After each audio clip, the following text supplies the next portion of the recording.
দেশের দ্রুততম বালক জাকির ও দ্রুততম বালিকা মারিয়ার শ্রেষ্ঠত্ব অর্জনের মধ্য দিয়ে শেষ হলো নতুন করে স্পোর্টসের প্রথম আসর। এছাড়াও শেষ দিনে আয়োজিত ফুটবল ডিসিপ্লিনের ফাইনালে ছেলেদের বিভাগে সিলেট ও মেয়েদের বিভাগে চ্যাম্পিয়ন হয় রংপুর।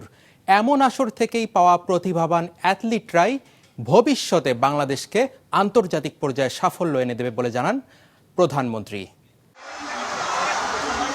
স্টেডিয়ামে উপস্থিত হাজারো ছাত্রছাত্রীদের সঙ্গে এভাবে একজন প্রধানমন্ত্রী যখন নিজে গিয়ে হাত মেলান, তখন তা এ বয়সী অ্যাথলিটদের জন্য বেশ অনুপ্রেরণার।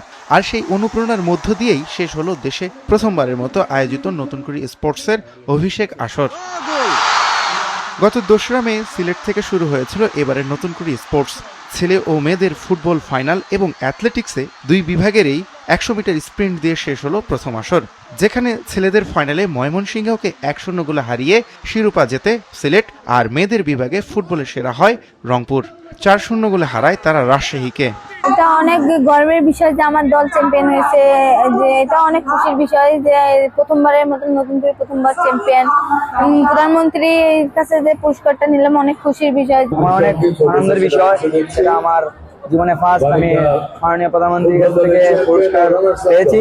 অ্যাথলেটিক্সের 100 মিটার স্প্রিন্টে মেয়েদের বিভাগে সেরা ঢাকার মারিয়া, আর ছেলেদের বিভাগে চ্যাম্পিয়ন হন খুলনার জাকির হোসেন।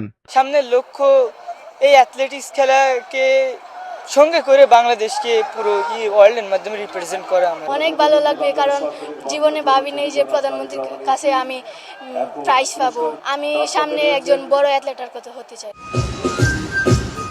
দারুণ এই আয়োজন থেকে ভবিষ্যতে বাংলাদেশের রত্ন, যারা আন্তর্জাতিক পর্যায়ে দেশের পতাকাকে সবার উপরে রাখবে, তেমন অ্যাথলিট পাওয়া যাবে বলে আশাবাদ প্রধানমন্ত্রীর।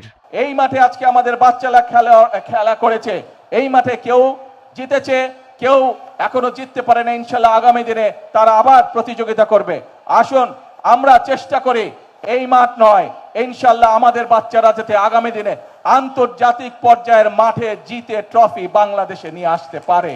এছাড়া সমাপনী অনুষ্ঠানে উপস্থিত থাকা যুব ও ক্রীড়া প্রতিমন্ত্রী জানান, প্রতিভাবান খুঁজতে আগামীতেও চালু থাকবে এমন আসর। দ্বিতীয় নতুন কুড়িটি আমরা ইউনিয়ন পর্যায় থেকে শুরু করতে চাই, যেখানে আমাদের ইউনিয়নের সংখ্যা রয়েছে প্রায় 4599টি ইউনিয়ন। 8টি ডিসিপ্লিন ছিল নতুন করে স্পোর্টসের প্রথম আসরে। দ্বিতীয় আসর থেকে ডিসিপ্লিন সংখ্যা 10টি। সিলেট থেকে শুরু হয়েছিল নতুন করে স্পোর্টসের প্রথম আসরের স্বপ্নযাত্রা। সেই আসরের পর্দা নামলো আজ, এবং এখান থেকে উঠে আসবে আগামী দিনের ক্রীড়াঙ্গনের ভবিষ্যৎ তারকারা। আসমাউল মুত্তাকিন, মাছরাঙ্গা সংবাদ, ঢাকা।